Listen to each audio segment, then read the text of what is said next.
এখন আমরা শিখবো হচ্ছে কর্মধারয় সমাস। জি স্যার, দেখতে পাচ্ছি। জি দেখা স্যার। জি। আচ্ছা, স্ক্রিনে আমি প্রথমে তোমার এই কর্মধারয় সমাস বোঝানোর জন্য একটা উদাহরণ দিয়ে বোঝানোর চেষ্টা করছি। দেখো, আমরা একদিকে রেখেছি নীল, একদিকে নীল রেখেছি, আর একদিকে আকাশ। এখন নীল এবং আকাশ এই দুইটা যদি শব্দ দেখি আমরা, এখানে প্রথমে নীল আর আকাশ, এই নীল এবং আকাশ শব্দ দুইটাকে যদি জুড়ে দেই তাহলে হয়ে যাবে নীল আকাশ। তাহলে নীল আকাশ বলতে এই যে তোমরা এইটা আর কি, আমি যে একটু কালারফুল করেছি, এইটা নীল আকাশ, যেটা লাল লাল করে ফেললাম, দেখতে পাচ্ছ? জি জি স্যার। স্যার, দেখতে পাচ্ছি। এই নীল আকাশ বলতে তোমরা কি নীলটাকে বুঝো না আকাশটাকে বুঝো? আকাশটাকে। আকাশটাকে। হ্যাঁ, আকাশটাকে আমরা এখানে এক্সাম্পলও রেখেছি, দেখো নীল এবং একটা আকাশ, এই আকাশটা এই নীল হয়ে গেছে। তাহলে নীল আকাশ শব্দের মধ্যে যে দুইটা শব্দ আলাদা করি, করার পরে একটা নীল একটা আকাশ, কিন্তু নীল আকাশ বলতে আসলে নীলটাকে বোঝায় না, নীলটার প্রাধান্য আকাশটাকে বোঝায়। প্রাধান্য পায় হচ্ছে আকাশটা। প্রাধান্য পায় কি? আকাশ। আকাশটা। তার মানে নীল আছে শুরুতে, এটা হচ্ছে পূর্ব পদ, আকাশ আছে শেষে বা পরে, এটা হচ্ছে পরপর। যখন পরপদের প্রাধান্য পাবে। পূর্ব পদে আমরা দেখি যে বিশেষণ বা বিশেষ্য, আর পরের পদে বিশেষ করে বিশেষ্য থাকে। এই বিশেষণ বা বিশেষ্যের সাথে আবার বিশেষ্য পদের যে সমাস হয় এবং এই পরপদের যখন প্রাধান্য থাকে, তখন সেইটাকে বলা হয় কর্মধারয় সমাস। তোমরা কর্মধারয় সমাসটা কি বুঝছো? জি স্যার, বুঝতে পারছি। অর্থাৎ যখন যে দুইটা পদ মিলে সমাস হয় কিন্তু বোঝায় আসলে পরের পদকে, পরের পদ বোঝায় এমন সমাসের সংখ্যা কিন্তু একটা না, তিনটা। পরের পদ বোঝালেই যে শুধু কর্মধারয় হবে তা কিন্তু না, জি পরের পদ বোঝালে দ্বিগু হতে পারে। সেই ক্ষেত্রে কি এখানে নীল থাকবে যদি দ্বিগু হতে চায়? একটু আগে আমরা দ্বিগু সমাস কমপ্লিট করেছি, সংখ্যা আচ্ছা, হবে। সংখ্যা স্যার। এখানে সংখ্যা থাকবে।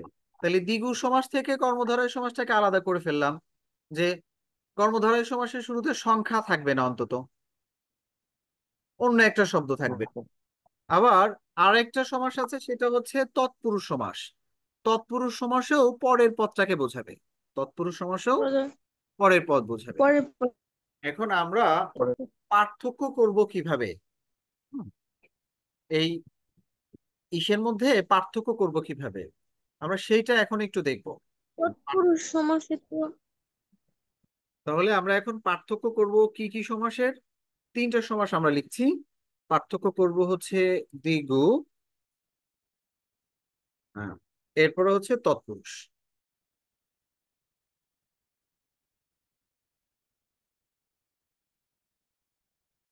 আচ্ছা, কেউ কি বলতে পারবা এই তিনটা সমাসের পার্থক্য কেন করতে হবে আমাদের? কারণ কি এগুলো সবগুলোতেও হচ্ছে প্রাধান্য পায় বোঝার জন্য। গুড, সবগুলাতেই হচ্ছে পরপদ প্রাধান্য পায়। এই কর্মধারয় সমাসও পরপদ প্রাধান্য পায়, দ্বিগু সমাসেও পরপদ প্রাধান্য পায়, তৎপুরুষ সমাসেও পরপদ প্রাধান্য পায়। আচ্ছা, তাহলে আমরা খুব সহজে এই তিনটার মধ্য থেকে দ্বিগু সমাসটাকে আলাদা করে ফেলতে পারি। কর্মধারয় সমাস এবং তৎপুরুষ সমাস থেকে দ্বিগু সমাসটাকে আলাদা করে ফেলতে পারি কিভাবে? যে এটা চেনার উপায় হচ্ছে সংখ্যা দিয়ে আমরা চিনতে পারবো। কি দিয়ে চিনতে পারবো? সংখ্যা দিয়ে। সংখ্যা দিয়ে চিনতে পারবো। কিন্তু কর্মধারয় সমাসের শুরুতেও সংখ্যা থাকবে না, তৎপুরুষ সমাসের শুরুতেও সংখ্যা থাকবে না। এই দুইটা আমরা আলাদা করব কিভাবে? তাহলে আমরা এই যে মাঝখান থেকে দ্বিগু সমাসটা যেহেতু চিনে ফেলেছি, দ্বিগু সমাসটাকে বাদ দিয়ে দিলাম, দ্বিগু সমাসটা বাদ। এখন এই দুইটা আমাদের আলাদা করা শিখতে হবে, যে কর্মধারয় সমাস কিভাবে হবে আর তৎপুরুষ সমাস কিভাবে হবে। মূলত সমস্ত পদ দেখে সবসময় কর্মধারয় এবং তৎপুরুষ আলাদা করা যায় না। এটা কর্মধারয় এবং তৎপুরুষ আলাদা করার জন্য আমাদের ব্যাস বাক্যের সাহায্য লাগে। কিসের সাহায্য লাগে? দেশ বাক্যে। ব্যাস বাক্য। আমরা যদি সমস্ত পদের ব্যাস বাক্যটা করতে পারি, তাহলে আমরা খুব সহজে কর্মধারয় সমাস এবং তৎপুরুষ সমাস আলাদা করতে পারি। তাহলে কর্মধারয় এবং তৎপুরুষ সমাস আলাদা করার জন্য আমাদেরকে সাহায্য করবে কে বলো তো? আমাদের সাহায্যকারী কে? ব্যাস বাক্য। ব্যাস বাক্য, গুড। তাহলে কর্মধারয় সমাস এবং তৎপুরুষ সমাস আলাদা করার জন্য আমাদের সাহায্য করবে ব্যাস বাক্য। তাহলে এই যে কর্মধারয়, এই কর্মধারয় সমাসের ব্যাস বাক্য কিভাবে হবে সেইটা আমরা একটু যদি খাতার মধ্যে লিখে নেই।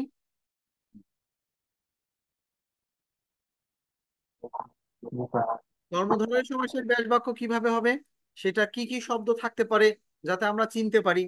কর্মধারয় সমাসের ব্যাস বাক্যে আমরা এখানে একটা এ কার যুক্ত কোথাও করি। আবার তুলনা করা হয়। না, আমি যেগুলো লিখি এগুলো আগে লিখে নাও।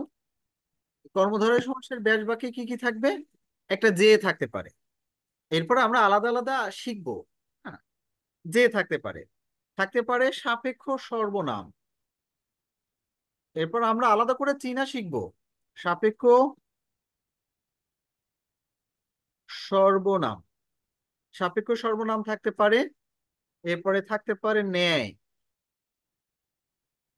থাকতে পারে রূপ,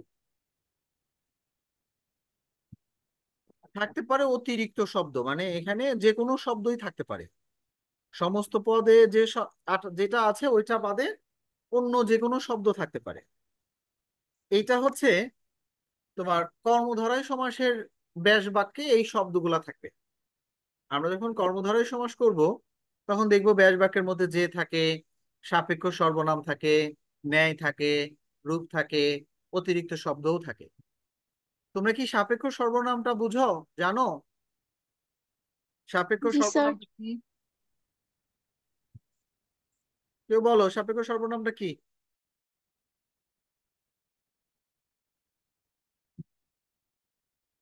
সাপেক্ষ সর্বনাম হচ্ছে, আমরা সর্বনাম তো বুঝি, আমি, তুমি, যারা, তারা, এগুলো হচ্ছে সর্বনাম।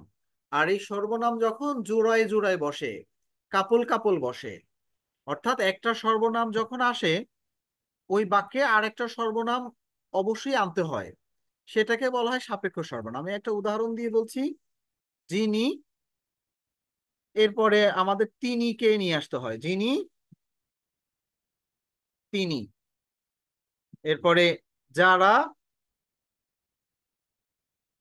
তারা, হ্যাঁ, যে,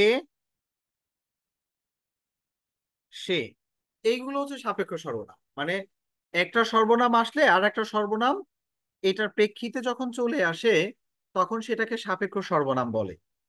তাহলে এই সাপেক্ষ সর্বনাম দিয়ে কোন সমাস করা হয়, কোন সমাসের ব্যাস বাক্য করা হয়? কর্মধারয় সমাস। হ্যাঁ, কর্মধারয় সমাসের ব্যাস বাক্য করা হয়। এবার আমরা যদি দেখি যে তৎপুরুষ, এই তৎপুরুষ সমাসের ব্যাস বাক্য কিভাবে করা হয়। এই তৎপুরুষ সমাসের ব্যাস বাক্যে আমাদের থাকবে হচ্ছে মূলত বিভক্তি। তোমরা বিভক্তি চেনো? জি স্যার চিনি। মানে তৎপুরুষ সমাসের ব্যাস বাক্য যখন করব শুধু পূর্ব পদের সঙ্গে বিভক্তি যুক্ত করে দিলেই ব্যাস বাক্য হয়ে যাবে, বা পূর্ব পদের পরে বিভক্তি যুক্ত করে দিলেই হয়ে যাবে, আর কেমন কি তেমন কিছু লাগবে না। আর এখানে আর কি হতে পারে, ব্যাস বাক্যটা এক কথায় প্রকাশের মতো হতে পারে। ব্যাস বাক্যটা কেমন হতে পারে? এক কথায় প্রকাশের মতো। এক কথায় প্রকাশের মতো, প্রকাশের মতো হতে পারে। আবার আমরা দেখবো যে ব্যাস বাক্যের মধ্যে একটা নয় যুক্ত করা লাগতে পারে, নয় বা না, এই ধরনের শব্দ যুক্ত করা লাগতে পারে, সেটা তৎপুরুষ সমাসের মধ্যে। তাহলে দেখো আমরা এখানে পার্থক্য করছি।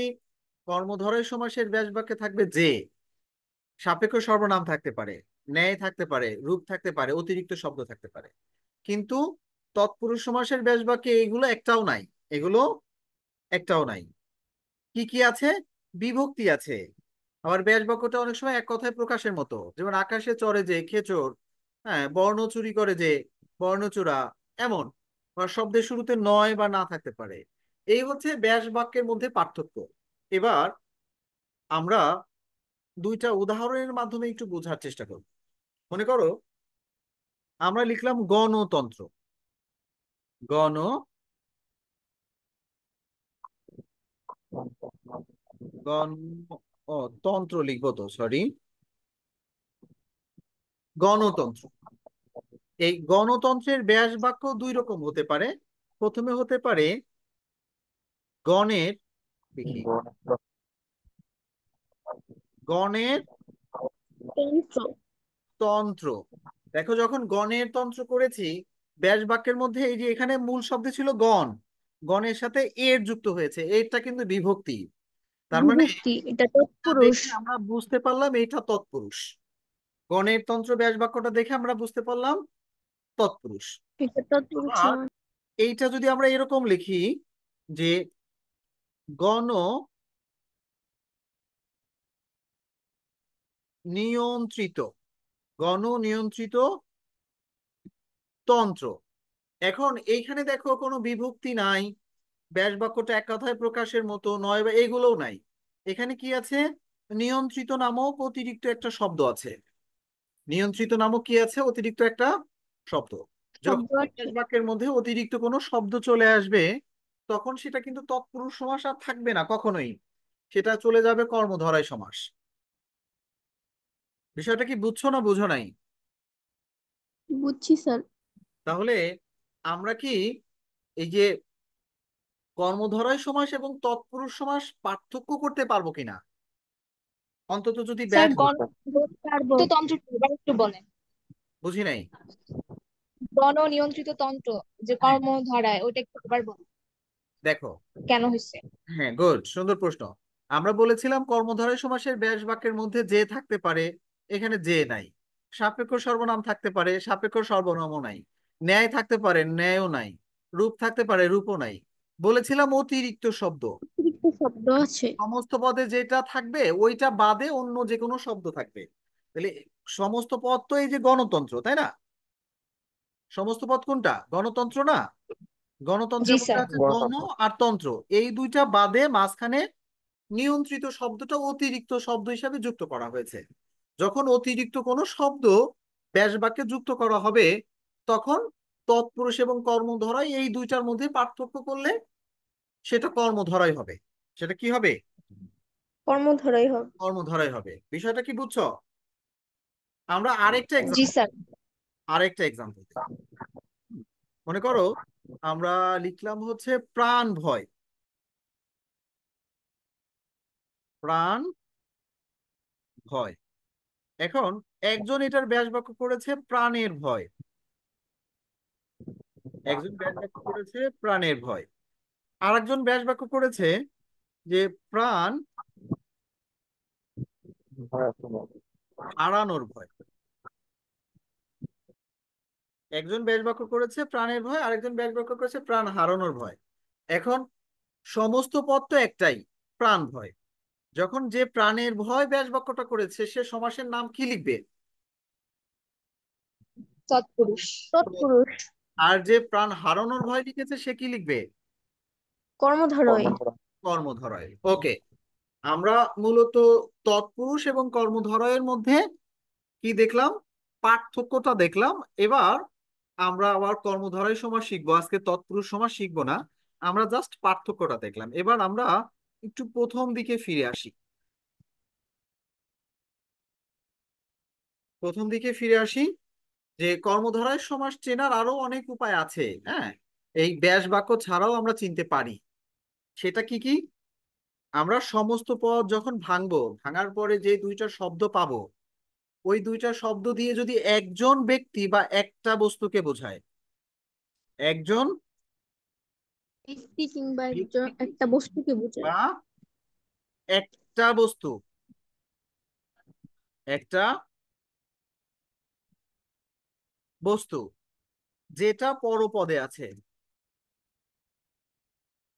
যেটা কোয়েশ্চেন ছিল। পরপদে আছে, এরকম যদি বোঝায়, একজন ব্যক্তিকে বোঝায় দুইটা মিলে, বা একটা বস্তুকে বোঝায় যেটা পরপদে আছে সেটাকে যদি বোঝায়, তাহলে সেটা কর্মধারয় হবে। আমি একটা এক্সাম্পল দিয়ে দিচ্ছি। মনে করো আমরা লিখলাম গিন্নিমা, গিন্নি মা, এইটা একটা শব্দ লিখলাম। আর একটা শব্দ লিখলাম বাবা মা। এখন বাবা মা শব্দটা যদি আমরা ভাঙি তাহলে কয়জন ব্যক্তি পাওয়া যাবে? দুইজন। দুইজন। আর গিন্নিমা ভাঙলে কয়জন পাওয়া যাবে? গিন্নিমা ভাঙলে আমরা, কে যেন কথাটা ফেটে যাচ্ছে। হ্যাঁ, মাইক্রোফোনের সমস্যা হয়তো বা নেটওয়ার্কের সমস্যা হতে পারে। আমরা যখন গিন্নিমাটা ভাঙবো এখানে পাওয়া যাবে গিন্নি, আর একটা পাওয়া যাবে হচ্ছে মা। এখন গিন্নি আর মা এখানে কি দুজন ব্যক্তি না একজন ব্যক্তি, সেটা একজন বলো। একজন। যদি একজন ব্যক্তি। দুইটা শব্দ মিলে কারণ একজন মাকে ব্যক্তি হয়, তুমি বলে সম্বোধন করা হয়েছে। দুইটা মিলে যদি একজন ব্যক্তিকে হয় তাহলে সেটা কর্মধারয় হবে, সেটা কর্মধারয় হবে। আর যদি দুইটা মিলে দুইজন ব্যক্তি হয় তাহলে হবে দ্বন্দ্ব। তাহলে হবে কি? দ্বন্দ্ব। দ্বন্দ্ব। তাহলে একজন ব্যক্তি বোঝালে সেটা হবে হচ্ছে কর্মধারয়, দুজন ব্যক্তি বোঝালে কি হবে? দ্বন্দ্ব। বিষয়টা দ্বন্দ্ব। বুঝছো না বোঝো নাই? বুঝছি জি স্যার, বুঝছি। আমাদের আরো কিছু চেনার উপায় আছে, আমি একটু কপি পেস্ট করি আমার একটা কোয়েশ্চেন ছিল। যাতে একটু লিখতে কম সময় লাগে। হ্যাঁ, স্যার, আরশির একটা কোয়েশ্চেন ছিল, আপনি মনে হয় শুনতে পাচ্ছেন না। না, আমি শুনতে পাইনি, তুমি একটু বলো তো। এখানে যে গণতন্ত্র লিখেছিলেন, এটা তো ব্যাস বাক্য হিসেবে মানে সমাসটা হয়, কিন্তু আমাদের তো পরীক্ষায় ওয়ার্ডটা দেওয়া থাকবে, তাহলে আমরা কোন ব্যাস বাক্যটা করব? তুমি যে কোনো ব্যাস বাক্য করতে পারো, ব্যাস বাক্য অনুযায়ী সমাসের নামটা লিখতে পারো, যে ও কোনোটা আচ্ছা। লিখলেই হবে। হ্যাঁ, ঠিক যে আছে, থ্যাংক কোনোটা ইউ। লিখতে পারো সেই। আচ্ছা, এখন তুমি যদি দেখো যে সমস্ত পদটা দেয়া আছে সেটার প্রথমে একটা বিশেষণ আছে, প্রথমে একটা বিশেষণ বিশেষণ, আছে। এরপরে আছে হচ্ছে বিশেষ্য, এরপরে আছে বিশেষ্য। And বিশেষণটা হচ্ছে ওই বিশেষের রূপ বা গুণ বর্ণনা করছে। মূলত এই দুইটা ভাঙার পরে বিশেষ্যটাকেই বোঝায়। তাহলে সেটা হবে হচ্ছে কর্মধারয় সমাস। এমন যদি থাকে, এমন সমাসের ব্যাস বাক্য করার জন্য তুমি দুইটাকে আলাদা করে মাঝখানে শুধু যে যুক্ত করে দিবা, তাহলে ব্যাস বাক্যটা হয়ে যাবে। আমরা কিছু উদাহরণ দেখি। আমরা যদি দেখি যে নীল, নীল পদ্ম, প কি লিখলাম, ও, এখানে হয়ে যাচ্ছে কেন, নীল পদ্ম। এখানে ব্যাস বাক্যটা করার জন্য নীল এবং পদ্মটাকে আলাদা করতে হবে। আমরা নীলটাকে আলাদা করলাম, এরপরে স্পেস দিয়ে একটা যে লিখে দিতে হবে, যে পদ্ম।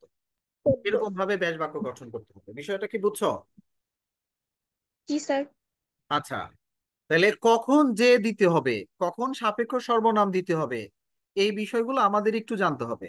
তাহলে প্রথম সূত্রটা হচ্ছে বিশেষণ আর বিশেষ্য আর যে দুইটা এরকম হলে তখন যে দিতে হবে। তখন কি দিতে হবে? যে। যে দিতে হবে। এরপরের নিয়মটা হচ্ছে দুইটাই যদি একরকম হয়, অর্থাৎ দুইটাই যদি সেম সেম হয়, অর্থাৎ বিশেষণ প্লাস বিশেষণ, বিশেষ্য প্লাস বিশেষ্য, ক্রিয়া প্লাস ক্রিয়া, এরকম দুইটা যদি একই রকম হয়, একই রকম হলে তখন দুইটা শব্দ একই রকম হলে তখন সাপেক্ষ সর্বনাম লাগবে।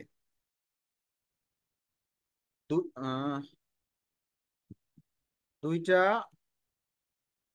শব্দ একই রকম হলে,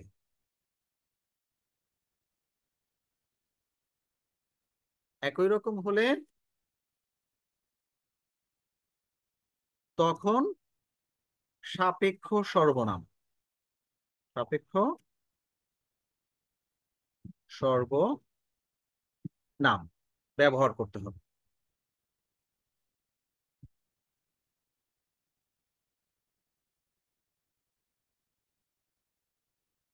দেখো, তাহলে দুইটা শব্দ যখন একই রকম হবে তখন আমাদের সাপেক্ষ সর্বনাম ব্যবহার করতে হবে। আমরা কিছু উদাহরণের মাধ্যমে বুঝি। আমরা যদি লিখি জজ সাহেব, এখন জজ সাহেব শব্দটাকে আমরা ভেঙেছি, জজ এবং সাহেব। জজটা কি বিশেষ্য না বিশেষণ? বা বিনতি কথা বলো, আমি শুনতে চাচ্ছি। বিশেষ্য। বিশেষ্য। তোমরা কি বিশেষ্য বা বিশেষণ চেনো? জি স্যার, হ্যাঁ। আমি বলতেছিলাম ওই মিউট করে তো আমার খেয়াল আচ্ছা নাই। আচ্ছা, জজ এটা হচ্ছে বিশেষ্য, ঠিক আছে। সাহেব বিশেষ্য। দুইটাই বিশেষ্য। দুইটাই। তাহলে দুইটাই যখন বিশেষ্য হবে তখন ব্যাস বাক্য করার জন্য আমাদের কি লাগবে?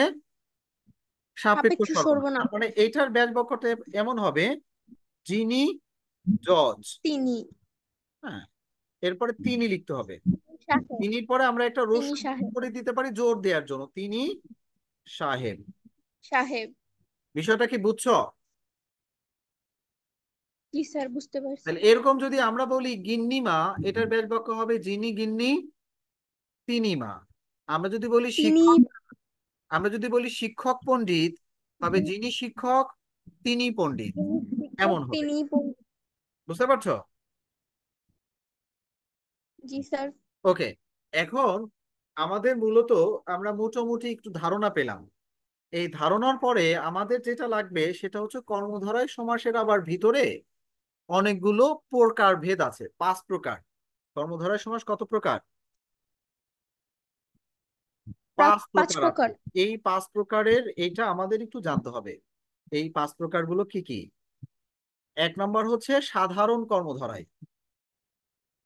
হ্যাঁ, সাধারণ কথাটা লিখতে হয় না, শুধু কর্মধারয় লিখলেই হয়। সাধারণ কর্মধারয়, সাধারণ কর্মধারয়।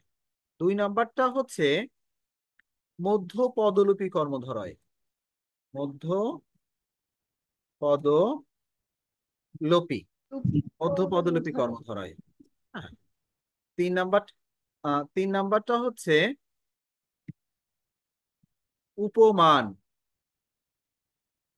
উপমান। 4 নম্বরটা হচ্ছে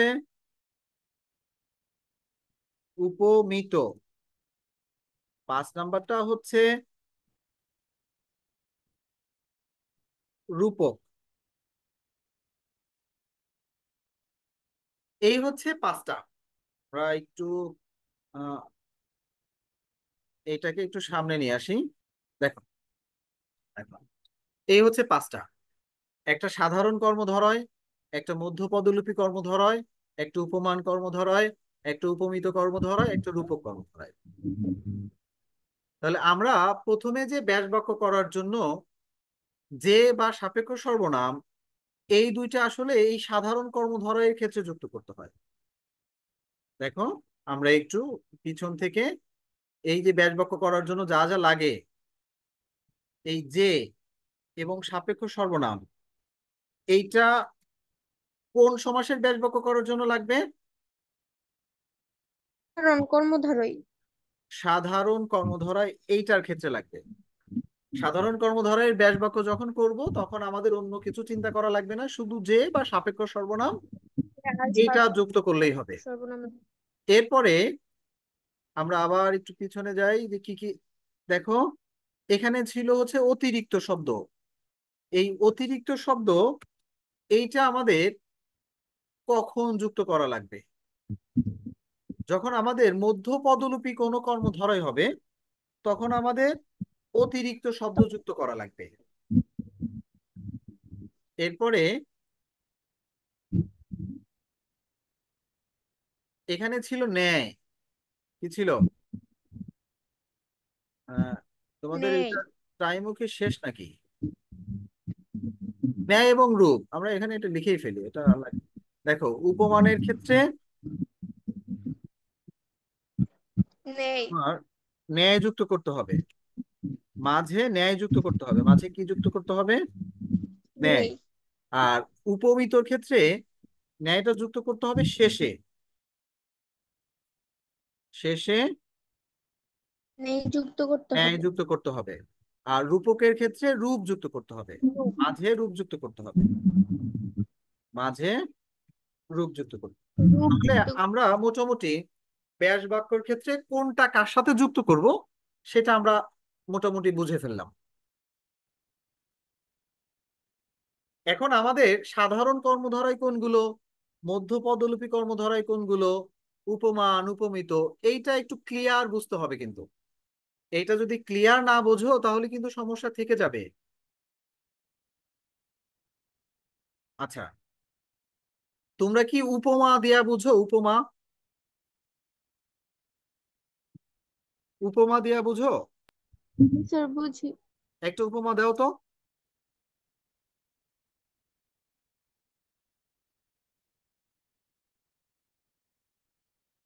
একটা উপমা দাও। আচ্ছা, আমরা অনেক সময় মনে করো যে কারোর বাচ্চা হয়েছে, বাচ্চা হলে বাচ্চাটাকে আমরা দেখে বলতে বলি না যে চাঁদের মতো চেহারা, বা চাঁদের মতো মুখ, বা আমরা বলি যে চাঁদ মুখ, এরকম আমরা বলি কিনা? জি স্যার। এই যে আমরা যে চাঁদ মুখ বললাম, ওই যে একটা বাচ্চার চেহারা দেখে আমরা বললাম চাঁদ মুখ, হ্যাঁ, এইটা হচ্ছে একটা উপমা। আবার আমরা মনে করো যে কারোর চোখ, চোখ দেখে বললাম যে কাজল কালো, কাজল, কাজল কালো, এটা। আবার মনে করো যে যারা কবিতা লেখে, তারা তো অনেক কিছু চিন্তা করে, একটা জিনিসের সঙ্গে আরেকটা জিনিসের তুলনা দেয়। আবার যারা প্রেম করে, যারা প্রেমিক বা প্রেমিকা, তারা কি করে? তারা মনে করো যে তার গার্লফ্রেন্ডকে যখন চিন্তা করে, তখন তার গার্লফ্রেন্ডের চোখ মনে হয় পদ্ম চোখ বা পদ্মলোচন, এরকম ভাবে তারা কল্পনা করে। পদ্মলোচন, পদ্মলোচন, পদ্ম মানে হচ্ছে আমরা জানি ফুল, আর লোচন মানে হচ্ছে চোখ। তাহলে দেখো অনেক সময় সে পদ্মলোচন বলে, আবার বলে যে হরিণ চোখ, এই ধরনের অনেক বিষয় বলে। আবার অনেক সময় বলছে যে ফুলকুমারী, মনে করো যে একটা মেয়ে দেখে বলছে, মেয়েটাকে ফুলের সাথে তুলনা করে বলছে ফুলকুমারী। এই যে এগুলো হচ্ছে তুলনা দেয়া। তাহলে তুলনা দেয়া বা উপমা দেয়া বিষয়টা কি বুঝছো তোমরা? জি স্যার, বুঝতে পারছি। আচ্ছা, যখন কোনো শব্দ দ্বারা, মানে সমাসের কোনো শব্দ দ্বারা এরকম তুলনা দেয়া বিষয়টা বুঝাবে, তুলনা বা উপমা দেয়া বিষয়টা বুঝাবে, তখন এই যে তোমার উপমান, উপমিত, রূপক, এই তিনটা যে কোনো একটা সমাস হবে। উপমা দিলে কি কি হবে? এই উপমান হতে পারে, উপমিত হতে পারে, রূপক হতে পারে। আমরা এবার আলাদা আলাদা করে দিব, সমস্যা নাই। আর যদি তুলনা না হয়, উপমা যদি না দেয়া হয়, তাহলে সেটা সাধারণ কর্মধারয় হতে পারে, মধ্যপদলিপি কর্মধারয় হতে পারে। এখন আমরা তো জানি সাধারণ কর্মধারয় তো আমরা চিনি, মধ্যপদলিপি কর্মধারয় কোনটা হবে? ব্যাস বাক্য করার সময় আমরা যদি অতিরিক্ত কোনো শব্দ ব্যবহার করি, যেমন তখন আমরা বলেছিলাম গণ নিয়ন্ত্রিত তন্ত্র, এটা কর্মধারয়ের কোনটার মধ্যে পড়বে? মধ্যপদলোপী কর্মধারয়। মধ্যপদলিপি কর্মধারয়। আর নীল আকাশ বা নীল পদ্ম, ওইটা কোনটার মধ্যে পড়বে? সাধারণ কর্মধারয়। এটা সাধারণ কর্মধারয়। সাধারণ কর্মধারয়ের মধ্যে পড়বে। নীল পদ্মটা সাধারণ কর্মধারয়ের মধ্যে পড়লেও পদ্মলোচনটা কিন্তু সাধারণ কর্মধারয় না। এই যে আমরা এখানে পদ্মলোচন লিখেছি, বা চাঁদ মুখ লিখেছি, কাজল কালো লিখেছি, এই যখনই এরকম উপমা দেওয়ার বিষয় আসবে, তখন সেটা কিন্তু হবে হয় উপমান, হয় উপমিত, অথবা রূপক। এবার আমরা চিনবো কিভাবে যে কোনটা উপমান, কোনটা উপমিত, কোনটা রূপক? খুব ভালো করে খেয়াল করো। তুলনা দেওয়ার ক্ষেত্রে আমরা তুলনা দিয়েছি, মনে করো তুলনা দিয়ে আমরা বললাম যে চাঁদমুখ, এই শব্দটা আমাদের পরীক্ষায় এসেছে, চাঁদমুখ। এখন আমরা চাঁদমুখ এই শব্দটাকে ভেঙে যে দুইটা শব্দ পাবো, দেখবো যে দুইটা শব্দেরই আলাদা আলাদা ছবি অঙ্কন করা যায় কিনা, বা ছবি আঁকা যায় কিনা। দুইটারই যদি ছবি আঁকা যায়, সেইটা হবে হচ্ছে উপমিত। দুইটা ছবি, এটা হচ্ছে আমরা একটা টেকনিক বললাম। দুইটা ছবি যদি আঁকা যায়, দুইটা ছবি আঁকা গেলে হবে উপমিত। আর যদি ছবি একটা আঁকা যায়, কয়টা আঁকা যায়? একটা। একটা আঁকা যায়, তাহলে সেইটার নাম হবে হচ্ছে উপমান। প্রমাণ। আবার মনে করো যে এই দুইটার মধ্যে একটা ছবি হয়তো আঁকা যায়, কিন্তু আরেকটা বিষয় যদি অনুভূতি প্রবণ, মানে যেইটাকে ধরা যায় না, ছোঁয়া যায় না, হুম, ধরা যায় না, ছোঁয়া যায় না, এমন কোনো কিছু থাকে?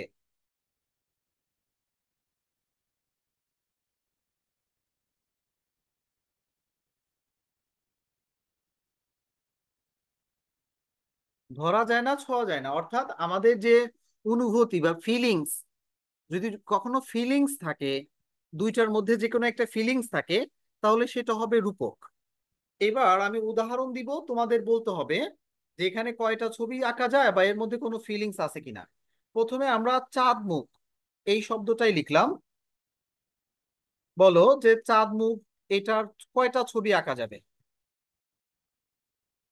একটা, দুইটা, না এর মধ্যে কোনো অনুভূতির কোনো বিষয় আছে? দুইটা ছবি।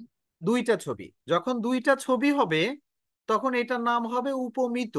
কি নাম হবে? উপমিত। উপমিত। এরপরে যদি আমরা লিখি কাজল কালো, কাজল কালো, কালো। দেখো তো কয়টা ছবি আঁকা যায়? কাজলের ছবি এবং কালোর ছবি দুইটা আলাদা আলাদা করে আঁকা যায়?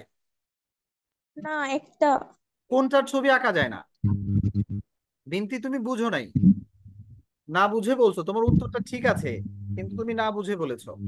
কাজল এবং কালো এই দুইটার মধ্যে শুধু কাজলের ছবিটা আঁকা যেতে পারে, কিন্তু ওই কাজল আঁকার সময় রংটা শুধু কালো দিয়ে দিতে হবে। হুম। জি। তাহলে এখানে একটা ছবি আঁকা যায়। এখন যদি আমি বলি, মনে করো মন মাঝি, এখন এই মন মাঝির ক্ষেত্রে কয়টা ছবি আঁকতে পারবা?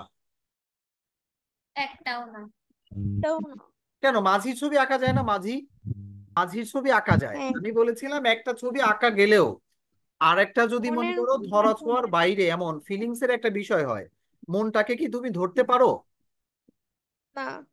মনটাকে ধরতে পারো না, তাহলে এই মন মাঝি এইটা হবে হচ্ছে রূপক। মন মাঝি এটা কি হবে? উপ এটা হবে রূপক। কাজল কালো এটা কি হবে? এটা হবে উপমান। আর চাঁদ মুখে এটা কি হবে? এটা হবে তো। উপমিত। এখন এই বিষয়টা তোমরা বুঝছো কিনা? জি স্যার।